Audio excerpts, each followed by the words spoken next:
Hello friends, welcome to Global Affairs. दोस्तों, दुनिया में चारों तरफ युद्ध का माहौल है। इसी युद्ध के माहौल को देखते हुए अजरबैजान आर्मेनिया से नागोर्नो कराबाख ले गया। इधर इजराइल भी गाजा पट्टी को ले ही चुका है और रसिया भी यूक्रेन के पार्ट्स पे कब्जा कर रहा है। नॉर्थ कोरिया भी लेने जा रहा है साउथ कोरिया का पार्ट और चाइना भी ताइवान के पार्ट्स पे कब्जा कर रहा है। तो क्यों ना भारत भी मार दे अब छलांग और पीओके को भारत में मिलाकर भारत के लोगों के कई वर्षों की इच्छा को पूरा कर दे। ये बीजेपी का आने वाला चुनावी मुद्दा भी बन सकता है, जिसके पूरे चांसेस है। अब चुनाव से कुछ वक्त पहले हो सकता है बीजेपी कोई बड़ा एक्शन ले ले। अब अजरबैजान भी आर्मेनिया से नागोर्नो कराबाख को एक बार में तो नहीं ले पाया। 1 से 2 साल तक का संघर्ष चला, फिर जाकर ले पाया है अजरबैजान नागोर्नो कराबाख को। ऐसे ही अब एक बार में तो भारत पीओके को नहीं ले सकता है। इसके लिए पहले से माहौल बनाना पड़ेगा, झटके देने होंगे पाकिस्तान को। अब आप सब सोच रहे होंगे ये पीओके पे अचानक से कब्जे की बात कहां से आ गई। तो दोस्तों, अभी सोर्सेस के अकॉर्डिंग पता चला है चाइना और पाकिस्तान के बीच एक डील साइन हुआ है, जिसमें पीओके के एक पार्ट को चाइना को गिफ्ट करने की बात की गई है। बात यहाँ पे ऐसा है कि पाकिस्तान पे कर्ज का दबाव बढ़ता ही जा रहा है और पाकिस्तान अपने पुराने कर्ज को चुकाने के लिए कुछ भी नए डील को साइन करने के लिए रेडी है। बात करें पाकिस्तान पे टोटल कर्ज की, तो पाकिस्तान पे टोटल कर्ज 126 बिलियन डॉलर का है, जिसमें 30 बिलियन डॉलर तो सिर्फ चाइना के हैं।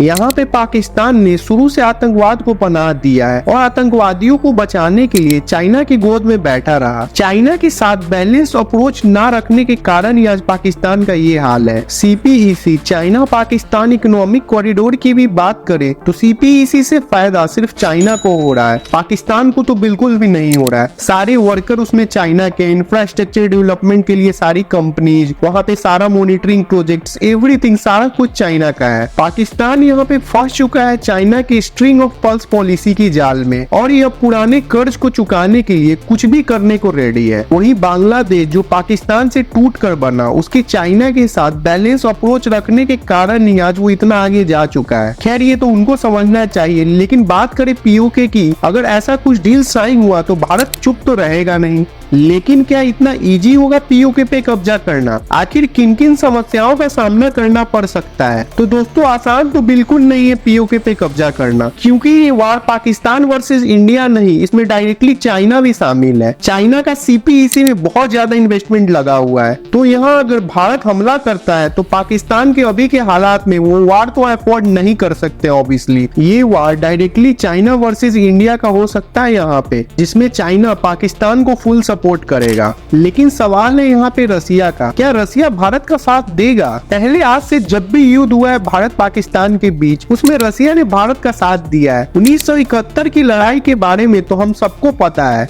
कैसे रसिया ने भारत को बचाने के लिए अमेरिका जैसे बड़े सुपर पावर से भी पंगा ले लिया था। लेकिन अभी रसिया यूक्रेन वार के बाद से रसिया का डिपेंडेंसी चाइना पे पूरी तरह से हो चुका है। अभी एक बड़ा कारण है कि अगर युद्ध होता है तो रसिया मदद भेजने में भारत को डरेगा। और देखा जाए तो कहीं ना कहीं रसिया अपनी जगह गलत नहीं है, क्योंकि चाइना ने रसिया की मदद खुलकर की है और भारत का स्टैंड रसिया यूक्रेन वार में थोड़ा सा बैलेंस था और इससे रसिया को कहीं ना कहीं बहुत आहत भी हुई है। तो अगर युद्ध होता है तो क्या भारत के पास पर्याप्त हथियार है? ऐसे तो भारत खुद डिफेंस सेक्टर में आत्मनिर्भर बन रहा है तेजी से। आकाश, अग्नि और ब्रह्मोस जैसी मिसाइलें भी मेड इन इंडिया है। इन मिसाइलों का तो नाम सुनकर भी चाइना तक की नींद उड़ जाती है और अग्नि मिसाइल के रेंज में तो पूरा चाइना भी आ जाता है। भारत यहाँ पे एमटीसीआर का मेंबर भी है, जिससे भारत को 300 किलोमीटर से ज्यादा की मिसाइलों को खरीदने और इस्तेमाल करने का परमिशन है। लेकिन चाइना एमटीसीआर का मेंबर नहीं है और ये एक भारत के लिए बहुत बड़ा प्लस पॉइंट है। अगर फिर भी भारत को हथियारों की जरूरत हुई तो आखिर कौन मदद करेगा? यहाँ रसिया तो खुद ही वार में बिजी है, तो उनसे हमें ये उम्मीद करना तो बिल्कुल गलत होगा। वहीं बात करें भारत के एक और दोस्त इजराइल की, तो वो भी एक वार में फंसा हुआ है। यहाँ पे एक फ्रांस बचा जो कि भारत का असली दोस्त है, जो यहाँ पे खुलकर साथ देगा भारत का। यहाँ भारत के साथ अफगानिस्तान के अच्छे रिश्ते होने के भी फायदे होंगे